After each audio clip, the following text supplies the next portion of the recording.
Good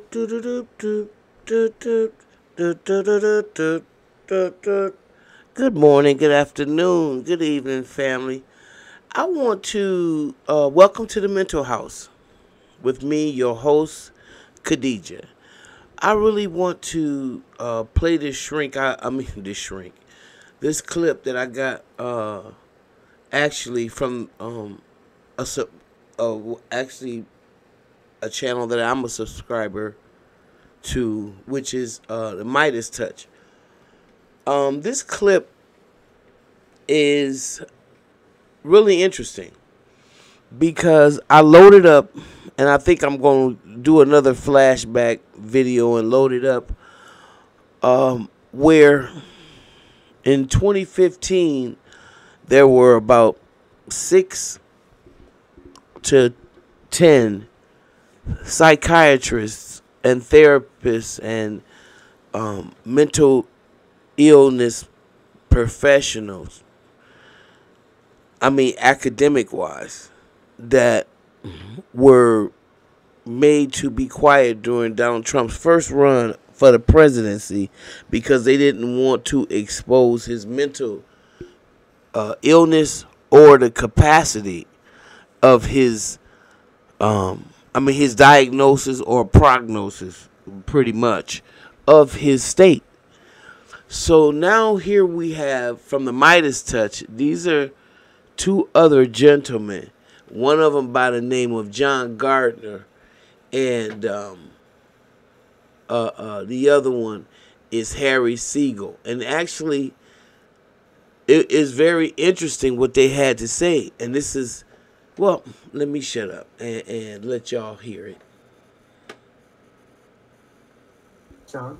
Well, we cover what we call the coming Trump depression, that he is doing everything he can to destroy the economy, and it's because of his mental illness that we warned people about. It's not a strategy, it's an illness.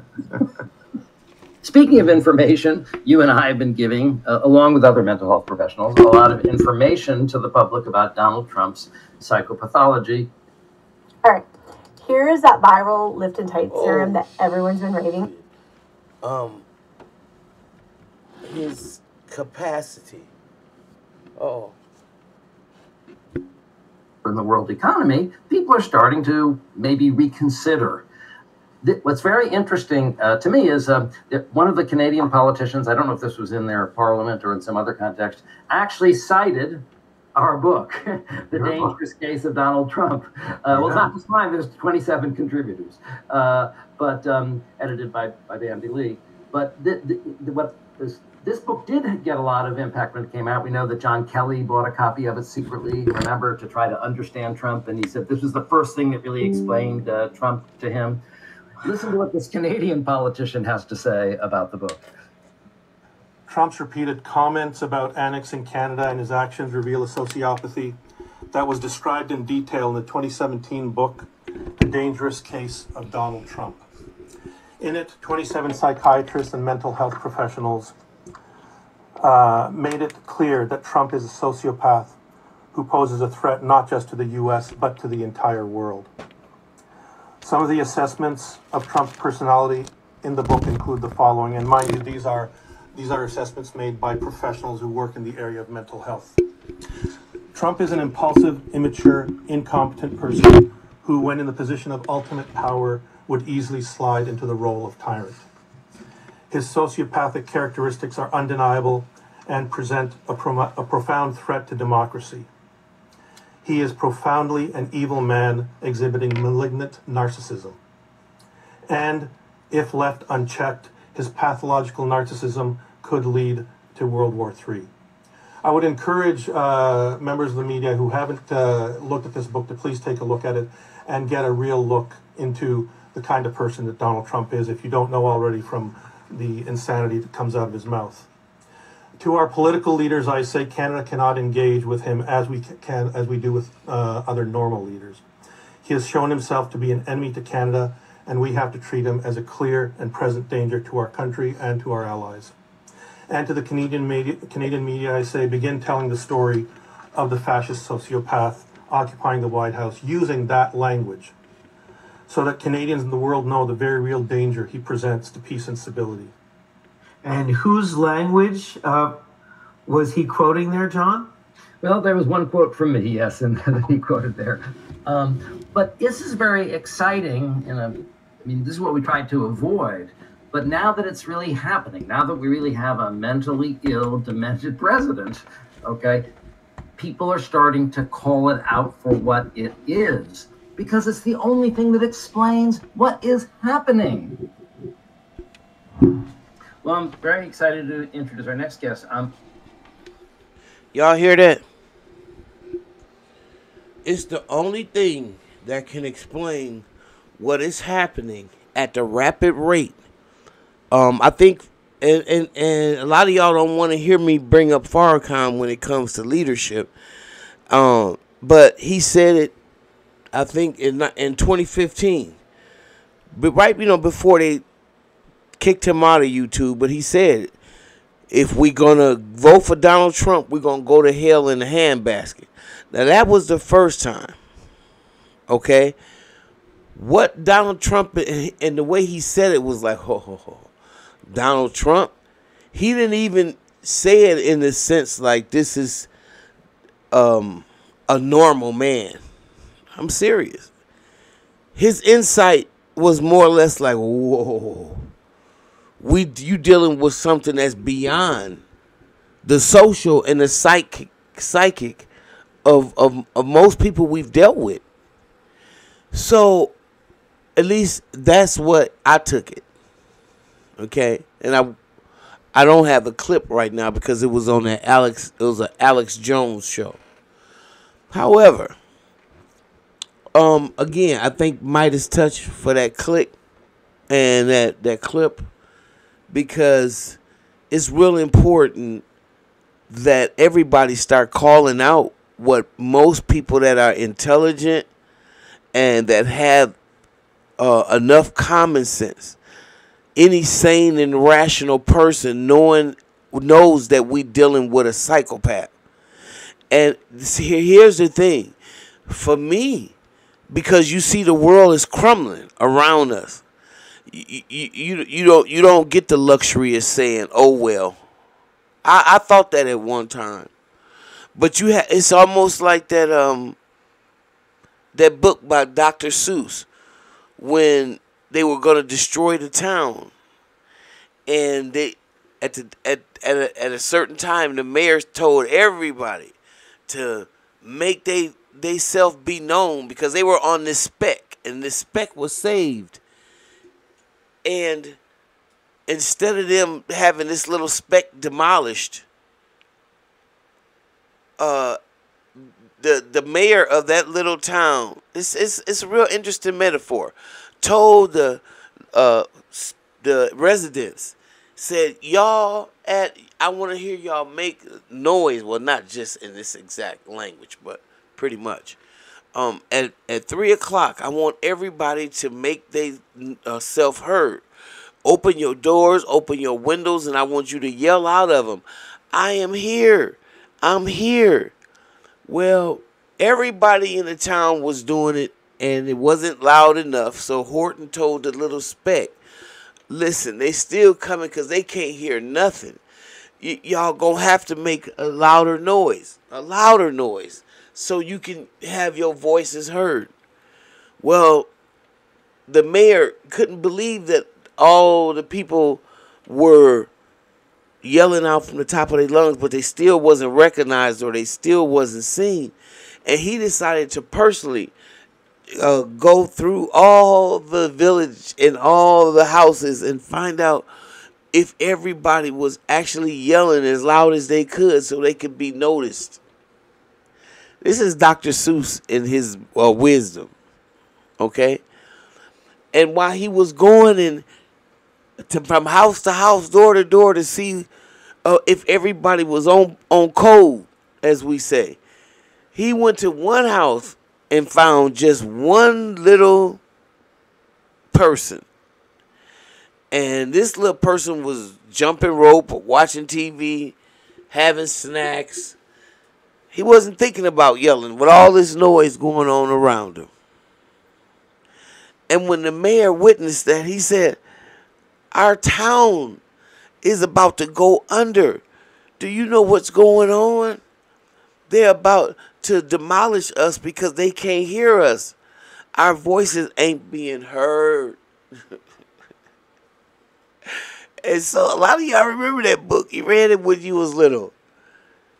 And this is crazy. If you haven't, it's a good book to share with your grandkids, your juveniles, to bring some kind of thought back into their mindset. So the mayor talked the little being into yelling with the rest of his comrades, the rest of his citizens. And at that moment, you could hear the audio coming from the spec. And you could hear it. He said, scream as loud as you can. I'm here. I'm here. So, of course, the little thing did it. Horton, which was holding this little dandelion with a whole world attached to it, that people was laughing at him, making fun of him because he was walking around trying to protect this dandelion because he was the only one with those big old ears could hear that there was a whole civilization on that speck. Well, at some point they got mad at him carrying that speck around. They wanted to destroy the speck. So that's why it was imperative that that the powers that be knew that it was something living on that speck and that you couldn't just demolish it the way you wanted to. And that's pretty much the time that we are where we are in society today. You gonna have to make yourself be known. And if you are a mental a health expert, you're gonna have to talk about what you know and what you speculate about Donald Trump. All hands gotta be on deck. And if you don't bear witness, then that means you part of the damn problem. Because anybody in their right mind, any sane and rational human being knows Donald Trump is not wrapped tight at all. He's a loose cannon and he's mentally ill. So it isn't like he's evil and he's vile and he's all these things, but he's also mentally ill. He's crazy for real, for real. No joke. Not like you saying, you just use it for an excuse. No. He's fucking crazy. And he's evil. So he's got all that stuff, those characteristics mixed up in the base, which is meant the foundation is fucked. He's mental. And we better start acknowledging that, and all those MAGA supporters, whether you want to sit there and try to be all democratic like and say, well, they have a right to vote for who they want to. Yes, but in mental health fields, we call it flying monkeys. These flying monkeys are going to get us all killed. You understand what I'm saying? And it's enough proof out there now. So now you have to, and it's going to be difficult because a lot of them going to be afraid that Donald Trump is going to unleash the Department of Justice on them.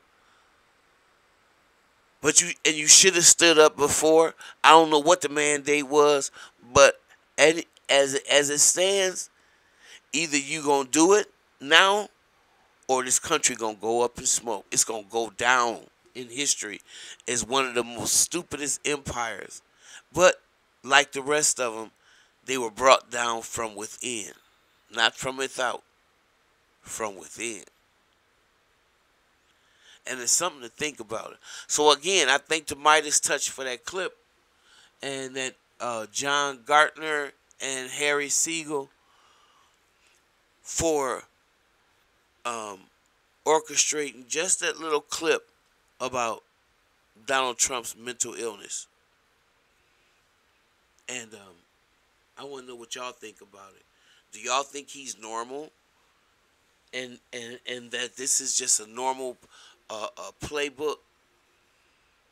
Or do you think this is like taken straight out of the pages of Stalin or Hitler or whoever else that we in history that were dictators and insane people that didn't have a problem with massacring? And I know all presidents have a history of their, especially if they were war mongers, and they were doing the will of the United States. I'm not talking about that type of bombing. And I know it's all psychotic because you under the rulership of psycho people. So even in terms of that, because I do believe that you have to be a certain type of psychotic, a narcissist to even want to be in that position. But hey, you gotta have it, so it's okay. I can deal with that. I just know how to get your ass off of me and defend myself. But you can't defend yourself and open up nothing for somebody like Trump. And I just want to know what y'all think. Do y'all think he's faking this? Do you see him as a mental ill person or just a president that is just racist? I want to know what you think. So leave a like, a share, and subscribe so I can get some feedback on the question that I asked. I really appreciate it. I'll see you in the next video.